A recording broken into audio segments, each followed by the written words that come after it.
ધોરણ 10 ગણિત chapter number 9 ત્રિકોણમિતિના ઉપયોગોમાં સ્વાધ્યાય 9.1 નો 14મો દાખલો. ખૂબ સરસ મજાનો દાખલો છે, ખાસ ધ્યાન રાખજો. 1.2 મીટર ઊંચાઈવાળી એક છોકરીને જમીનથી 82.2 મીટર ઊંચાઈ પર રહેલું એક બલૂન જોવા મળે છે. પવનને કારણે તે સમક્ષ સ્થિતિ ગતિ કરે છે. કોઈ એક સમયે છોકરીએ તેના ઉચ્છેદ કોણનું માપ 60 અંશ મળે છે. થોડા સમય પછી બલૂનના ઉચ્છેદ કોણનું માપ ઘટીને 30 અંશ થઈ જાય છે. જુઓ આકૃતિ 9.13. આકૃતિ તમને આપેલી છે, ન આપી હોય તો પણ જાતે દોરી શકાય. તો આ સમય દરમિયાન બલૂને કાપેલું અંતર શોધો. જુઓ, 1.2 ઊંચાઈ વાળી એક છોકરી, આ ઊંચાઈ દેખાય છે, આ કેટલું છે? 1.2 ઊંચાઈ વાળી એક છોકરી જમીનથી 82.2 મીટર ઊંચાઈ પર રહેલું એક બલૂન. આ જમીનથી ઊંચું કેટલું છે? 88.2 ઊંચું એક બલૂન રહેલું છે. પવનને કારણે સમક્ષિતિજ રેખામાં ગતિ કરે છે. પવનને કારણે કેવી ગતિ કરે છે? સમક્ષિતિજ ગતિ કરે છે. અને ત્યારે તેનું ઉચ્છેદ કોણનું માપ કેટલું છે? 60 અંશ. છોકરી અહીંયાથી જોઈ ત્યારે પેલા બલૂન અહીંયા હતું, એ સ્થાન આ હતું, અને પછી આ કયું સ્થાન છે? બી સ્થાન છે. સમજાય છે? તો અહીંયાથી આ બલૂન આમ સમક્ષિતિજ ગતિ કરીને ગયું. જમીનથી ઊંચાઈ 82.2 જ છે. ખ્યાલ આવે છે? હા કે ના? 60 મળે છે. થોડા સમય બાદ બલૂનના ઉચ્છેદ કોણનું માપ ઘટીને કેટલું થાય છે? 30 અંશ. થોડા સમય પછી ઘટીને કેટલું થઈ જાય છે? 30 અંશ થઈ જાય છે. તો આ સમય દરમિયાન બલૂને કાપેલું અંતર, આ બલૂને A થી B ગયું, આ કેટલું અંતર કાપ્યું છે તે શોધવાનું છે. તો શોધીએ. શોધવા માટે હું આકૃતિ દોરું છું, ખાસ ધ્યાન રાખજો. પેલા આ બલૂન અહીંયા હતું, ત્યાંથી અહીંયા, પછી અહીંયા ગયું. આ જમીન છે. આ બલૂનથી સીધી જ ઊંચાઈ છે. આ બલૂનથી આ સીધી ઊંચાઈ, અને આ છોકરી, ત્યાંથી આ જમીન.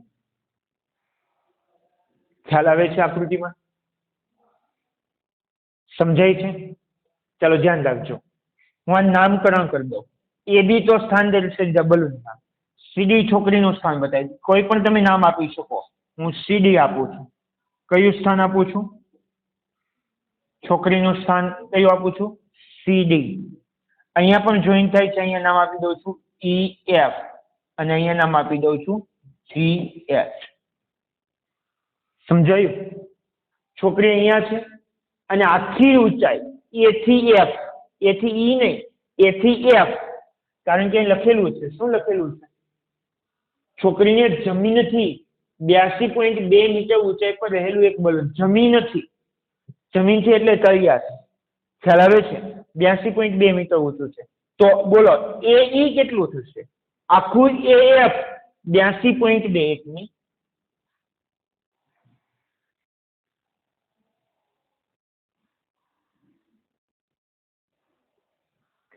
આખું બલૂન કેટલું ઊંચું છે?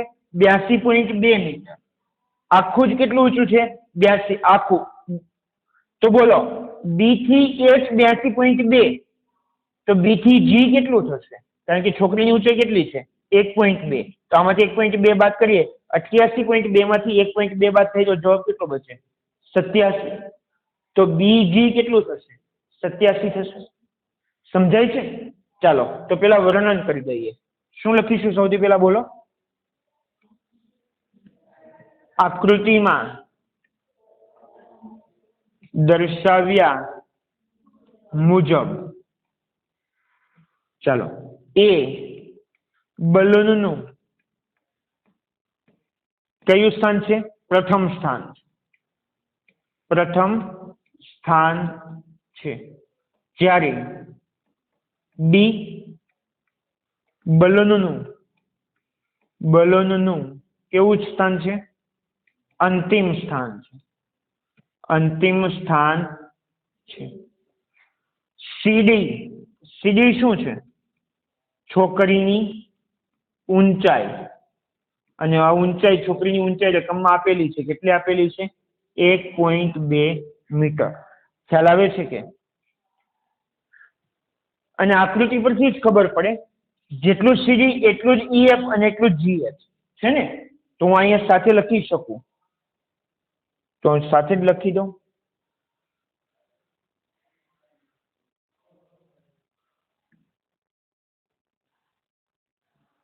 શું લખીશ?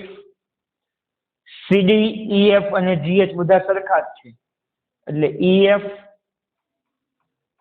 બરાબર સીડી બરાબર જીએચ બરાબર સીડી બરાબર છોકરીની ઊંચાઈ, આ ત્રણેય માપ સરખા છે। સમજાય છે? બલૂનની ઊંચાઈ શું છે? બલૂનની ઊંચાઈ કેટલી છે? એ થી એફ અને બી થી એચ બંને સરખી જ છે, એટલે એ થી એફ, એએફ અને બી અને નીકળી એ બરાબર બીએચ બરાબર બલૂનની ઊંચાઈ કેટલી આપેલી છે? 88.2 મીટર। તો બોલો એઈ અને બીજી પણ સરખું જ થાય ને, તો એઈ બરાબર બીજી બરાબર, એક કામ કરો, આખામાંથી આટલું બાદ કરી દો, એટલે કે બીએચ માઇનસ જીએચ। સમજાય છે? બીએચ માઇનસ જીએચ બરાબર આખું છે બીએચ 88.2 માઇનસ જીએચ કેટલું છે? 1.2 લખું છે ને છોકરીની ઊંચાઈ જીએચ કેટલી છે? 1.2, તો જવાબ કેટલો આવે? 87 મીટર। 87.0 લખેલું છે। ખ્યાલ આવ્યો? હા કે ના? ચાલો, કઈ રીતે શોધીશ? દાખલો કઈ રીતે ગણીશ?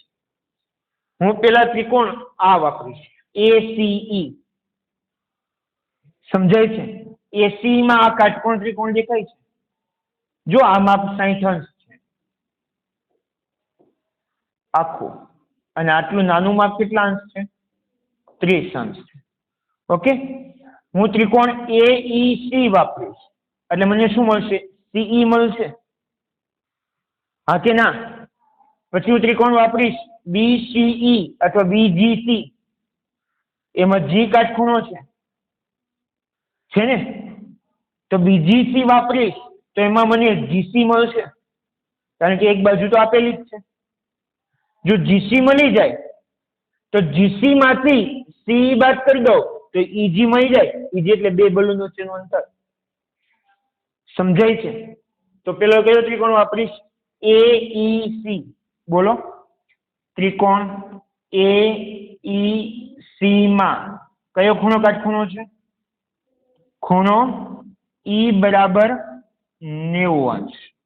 ખૂણો ઈ કેટલાનો છે? 90 અંશ। જુઓ, આ એઈ આપેલું છે 82.2, તો આખું હતું, હવે કેટલું બચ્યું છે? આ માત્ર 87 બચેલું છે। એઈ કેટલું બચેલું છે? 87, જો લખેલું છે અહીં। સમજાય છે? 87 છે, એટલે આ ખૂણો છે, આ ખૂણાની સામેની બાજુ આપેલી છે, તો બોલો પાસેની બાજુ મળે કે ન મળે? મળે ને, તો વાપરીશ કયો ખૂણો છે અહીંયા? C, tan C. tan C બરાબર, બોલો સી નો સામે કયો? એઈ, પાસેનો કયો?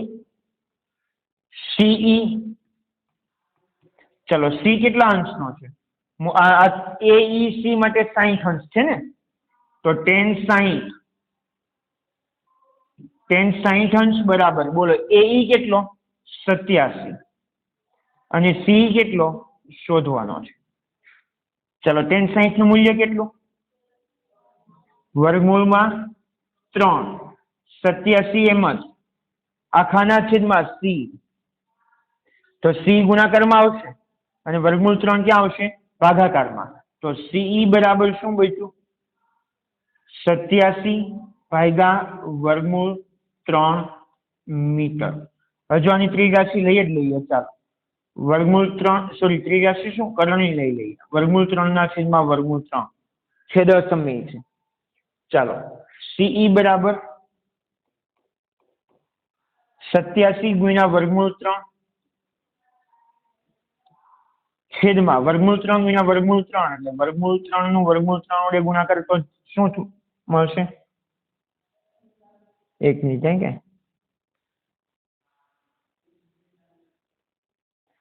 ચાલો વર્ગમૂળ 3 નો ગુણાકાર કેટલો મળશે? 3. જુઓ 8 ને 7 કેટલા થાય? 15 એટલે 3 વડે ભાગ ચાલે. બોલો કેટલા તારીખ 87? 29 તારીખ 87. કેટલા તારીખ? તો જવાબ શું આવી ગયો? સી બરાબર 29 વર્ગમૂળમાં 3. શું જવાબ આવ્યો? 29 વર્ગમૂળમાં 3 મીટર. આ કોનો જવાબ આવ્યો છે? સીઈ નો જવાબ આવ્યો છે. કોનો જવાબ આવ્યો છે? સીઈ. ખ્યાલ આવે છે? ચાલો હવે કોનો દાખલો ગણીશું? કયો ત્રિકોણ લઈશ? બી જી સી. બોલો ત્રિકોણ બી જી સી માં ખૂણો કયો કાટખૂણો છે? જી બરાબર 90 અંશ. જો અહીંયા સી 30 અંશનો છે. આ 30 ની આ સામેની બાજુ, આ પાસેની બાજુ, એટલે ફરી પાછું શું વાપરીશ? tan જ વાપરીશ.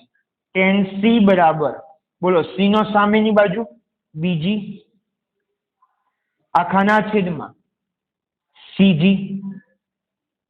થાય કે ન થાય? બોલો સી કેટલા અંશનો છે? આ નાનો આ ત્રિકોણ બી નો છે 30 અંશનો છે. તો tan 30 અંશ બરાબર બીજી કેટલું છે? બીજી કેટલું છે? 87 છેદમાં સીજી કેટલું છે? શોધવાનું છે. સમજાય છે? ચાલો tan 30 ની મૂળ કિંમત કેટલી? Very good. ચાલો 87 એમને છેદમાં શું આવશે? સીજી નો ગુણાકાર અહીંયા વર્ગમૂળ 3 નો ત્યાં થાય ને. બોલો સીજી બરાબર 87 ગુણ્યા વર્ગમૂળ 3 એટલે 87 વર્ગમૂળમાં 3 મીટર. હજુ આપણો ફાઇનલ જવાબ નથી આવ્યો. ફાઇનલ જવાબ શું કીધેલો છે? બંને વહાણ વચ્ચેનું અંતર. બલૂને કાપેલું બલૂને કાપેલું અંતર. બલૂને એટલે ઈજી શોધવાનું છે. બોલો ઈજી કઈ રીતે શોધીશ? CG minus CE. સીજી મળી ગયું છે, સીઈ મળી ગયું છે. બેની શું કરીશ? બાદબાકી. ચાલો લખીએ. થોડું નાનું કરી દઉં એટલે જગ્યા થઈ જાય.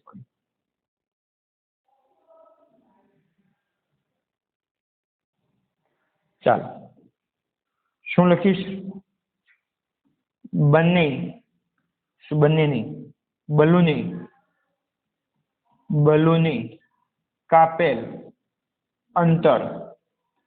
કેટલું અંતર કાપેલું છે બલૂને? ઈજી જેટલું. ઈજી બરાબર સીજી મોટું માપ કેટલું છે? સીજી માઇનસ નાનું માપ સીઈ. ચલો સીજી કેટલો જવાબ આવ્યો છે? બોલો 87 વર્ગમૂળમાં 3 માઇનસ સી કેટલો જવાબ આવ્યો છે? 29 વર્ગમૂળમાં 3. ચાલો બાદ કરીએ. પેલા સામાન્ય તો નીકળશે. શું નીકળશે? વર્ગમૂળ 3 સામાન્ય નીકળી જાય ને. અથવા સામાન્ય ન કાઢીએ તો પણ ચાલે. 87 વર્ગમૂળ 3 અને 29 વર્ગમૂળ 3. 27 ચોકલેટ અને 29 ચોકલેટ ની બાદબાકી. ચાલો 7 માંથી 9 ન જાય, 10 કો લીધો. 17 માંથી 9 જાય તો 8. 10 કો લીધો એટલે 8 ના 7 થઈ ગયા. 7 માંથી 2 જાય તો 5. સમજાય છે? અને વર્ગમૂળ 3 તો છે જ.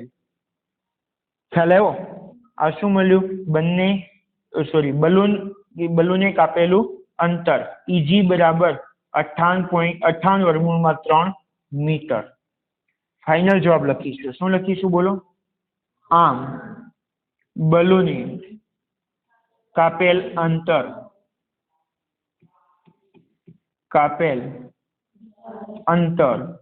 કેટલું આવ્યું છે? 58 વર્ગમૂળમાં 3 મીટર છે. દાખલો સાવ સહેલો છે, પણ કઈ રીતે ખૂણો મૂકવાનો, કયો ત્રિકોણ લેવાનો અને કયો ત્રિકોણમિતીય ગુણોત્તર એટલે કે sin cos tan લેવાનો એ ખબર પડવી જોઈએ. જો એ ખ્યાલ આવી જાય તો દાખલો એકદમ સહેલો છે. સમજ પડી કે નહીં?